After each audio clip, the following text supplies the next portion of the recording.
higher gross domestic investment rates. A key determinant of the desired investment rate, apart from the overall rate of the growth of the economy, is the efficiency of capital use in terms of the number of units of capital required to produce one unit of output, and that is referred to as the incremental capital output ratio. So the lower the incremental capital output ratio, or the ICOR, the higher is the productivity of capital, or the marginal efficiency of capital.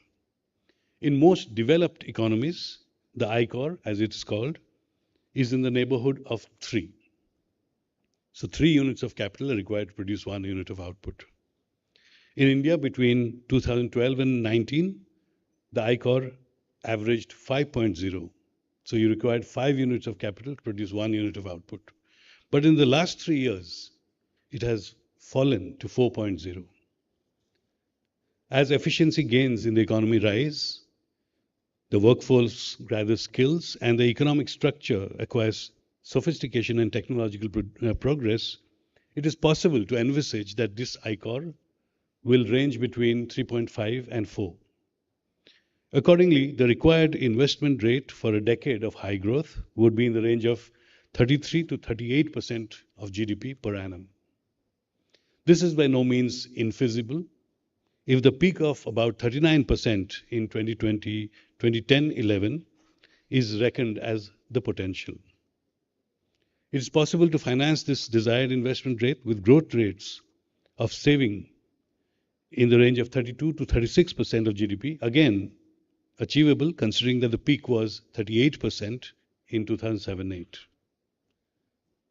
Looking ahead, this aspiration is premised on an improvement in saving potential among all major constituents. Households on the back of a skilled and growing workforce, businesses benefiting from the thrust on manufacturing and exports, and governments maintaining the consolidation that is currently underway. The contribution of external financing can change in magnitude and composition, as I stated earlier. So in the rest of my address against this macroeconomic backdrop, I thought I would draw on various available estimates in the public domain to track some strategic facts on the evolutionary contribution of finance to India's aspirational goals. Let me begin with the physical infrastructure. Infrastructure plays a critical role in expanding national production capacity, social welfare, and economic development. Spending on infrastructure engenders a GDP multiplier of 2.45 in the year of the capital expenditure. That is, 1 unit of infrastructure spending generates 2.45 times output. And this multiplier goes up to 3.14 in the next. With an infrastructure investment requirement of at least 8 to 10% of GDP annually, India's infrastructure gap has been estimated at 4.1% of GDP per annum, and this will rise to 5.3% if it is adjusted for climate requirements. Over the period 2024 to 30, it is estimated that infrastructure investment will need to rise to 1.7 trillion US dollars, or 143 lakh crore, with about 0.4 trillion US dollars in green investments. Going forward, the private sector will move to center stage for infrastructure spending, especially in energy and transportation. The sources of financing will be diverse, ranging from debt and equity issuances in domestic capital markets to external commercial borrowings and foreign direct investment. Let me turn to another key aspect of India's economy, that is micro, small, and medium enterprises. MSMEs are crucial to India's economic and social progress. It is estimated that the MSME sector accounts for 30% of India's GDP, 45% of exports, and 62% of employment in the business sector. MSMEs are expected to grow in numbers in the coming years. The overall financing demand of India's MSMEs has been placed at close to 2 trillion.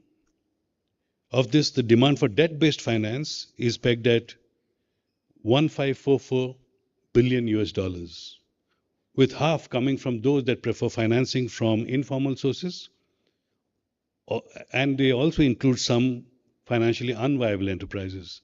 That leaves a debt demand of $819 billion US dollars, of which currently 289 billion is met by formal creditors like banks. The remaining unfulfilled demand of 530 million US dollars makes up a huge addressable market for banks, fintechs, and NBFCs. Let me address financing related to skilling. Scaling up for the future will require a multifaceted approach, prominently involving skilling human resources in line with the acceleration in technological transformation. According to the World Economic Forum, 44% of worker skills globally would be disrupted in the following 5 years. To skill our workforce effectively, India needs to invest 2 to 3 lakh crore per annum over the next 6 years. This would include infrastructure, training centers, and partnerships with private sector. Financing skill requirements would combine performance-based investment instruments such as bonds intended to finance development programs with a pre-agreed social outcome, redeemable skill vouchers, enhancing chances of wage employment, private equity, venture capital funding for tech-based training platforms, e-learning startups and the like, direct support from multilateral agencies, social and private foundations in the form of social development programs and projects, and working capital financing, trade receivables discounting systems in tie-ups with banks to offer institutional credit to trainees and service providers. The Union Budget for 24-25 has highlighted a larger role of the private sector in skilling the labor force. As of now, only 36% of companies conduct enterprise-based training. The budget proposal for facilitation of internship opportunities for youth in top 500 companies can increase skilling opportunities for the labor force alongside meeting skill demand from industries. Let me turn to the climate. Fulfilling India's updated nationally determined contributions, NDCs, to adapt to climate change will require investments of 30 lakh crore or 0.4 trillion US dollars over the period 2024 to 2030. India's national green hydrogen mission, which aims at a production capacity of 5 million metric tons per annum, will involve an initial outlay of 19,744 crores or 2.4 billion US dollars.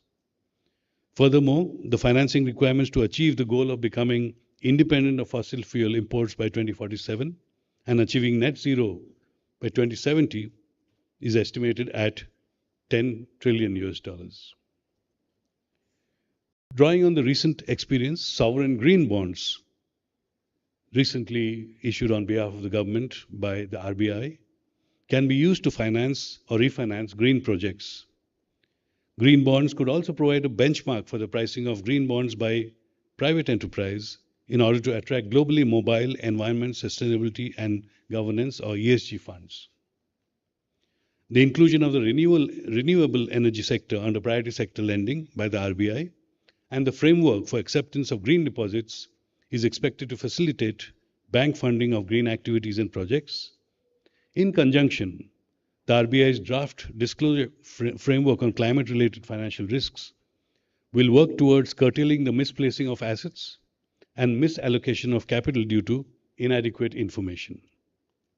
With 100% foreign direct investment allowed under the automatic route for the renewable energy sector and relaxed norms for external commercial borrowings for companies raising funds for green projects under the automatic route, the flow of climate finance, both domestic and international, is expected to increase manyfold once a green taxonomy is developed and aligned with global standards. Another area which will require financing is digitalization. India is undergoing a rapid digital transformation. In the banking sector, digital banking platforms, mobile banking apps, and online services are reducing cash dependency and furthering financial inclusion. Several fintech companies and digital lending platforms offer quick and hassle-free loans to individuals and businesses using data analytics and artificial intelligence to assess creditworthiness. The success of the Unified Payments Interface has been a game changer, making it one of the fastest growing digital platforms globally. Other developments include the central bank digital currency, which has the potential for transforming not only the payments landscape, but also the wider financial system. Digital supply chain finance, or DSCF, is another emerging segment which seeks to integrate digital financial services into the supply chain, facilitating smoother transactions, reducing risks, and enhancing overall efficiency. Digital technologies are being used in insurance, capital markets, and in expanding rural and urban connectivity and access to digital financial services on a national scale. According to the Ministry of Electronics and Information Technology, India would become a $1 trillion digital economy by 2025, that is next year, with digital financing needs of around 2.3% of GDP. Extrapolating from that near-term goal, the size of India's digital economy in 2047 would be in the range of 5.4 to 6.9 trillion US dollars, and the digital infrastructure financing gap would work around to about 124 to 159 billion US dollars by the same year. Let me now conclude. India will need a transformation of its institutional architecture for intermediating the needs of finance of its aspirational trajectory. The emphasis would be on financing physical, social, and digital infrastructure, skilling, green energy, innovative manufacturing, and MSMEs. At its core will have to be a robust corporate bond market with adequate secondary market trading liquidity and depth. External financing will play an increasingly vibrant role in propelling investment and in bringing in new technologies and in providing the absorptive capacity in respect of external funding. We need the pursuit of reforms that will enhance export potential and attract FDI. In India's quest for high levels of development, financing should be seen as a facilitator, not as an obstructor. As Walter Bagehot, the enunciator of the core dictum of central banking, wrote in his Lombard Street, the less money lying idle, the greater is the dividend. So circling back to where I began on the relationship between finance and growth, I can do no better than to quote the late Anand Chandavarkar, who some of you may remember. Among the finest upholders of the hallowed tradition of practitioners of the economic profession in the RBI, and I quote, "The debate about whether financial intermediation and development is demand following or supply leading is comparatively subsidiary to the question whether countries have the necessary insight and economic statesmanship to adopt appropriate policies." Thank you very much.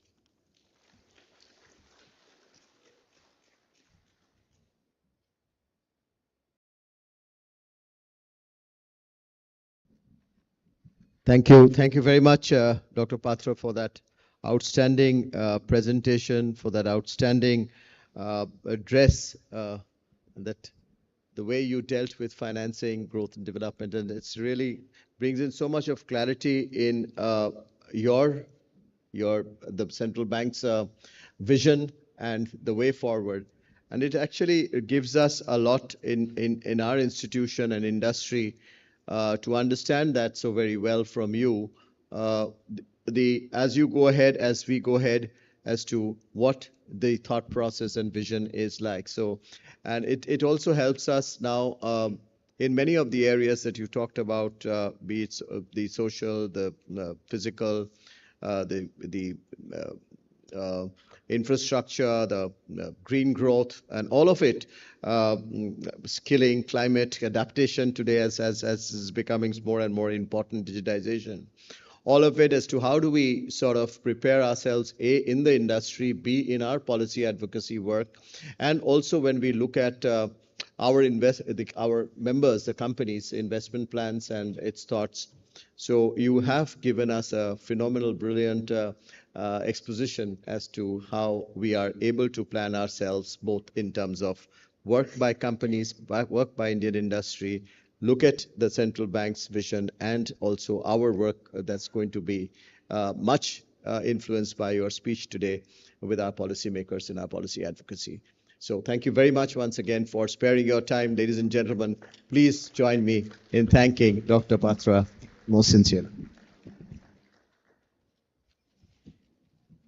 As we end this session, could I request Dr. Batra and Mr. Banerjee to please step ahead for a picture? All right. Could I request the Chief Economic Advisor to the Government of India, Dr. Anand, to please join us? Moments which will be cherished for times to come.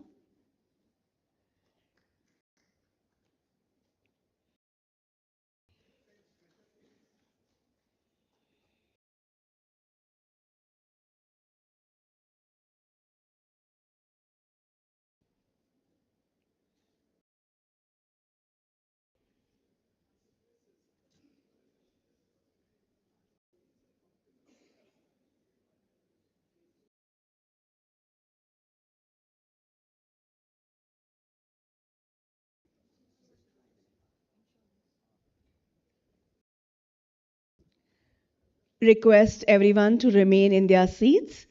Just allow us a couple of moments for a quick changeover, and then we move on to the next session, which is Insurance, the Next Boom.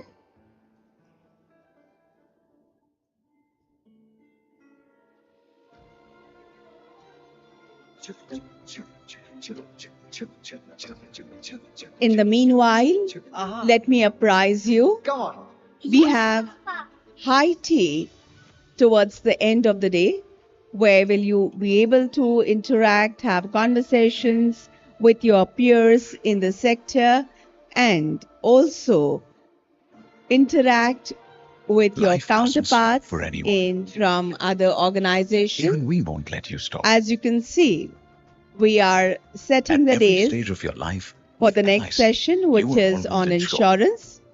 LIC, हर पल आपके साथ.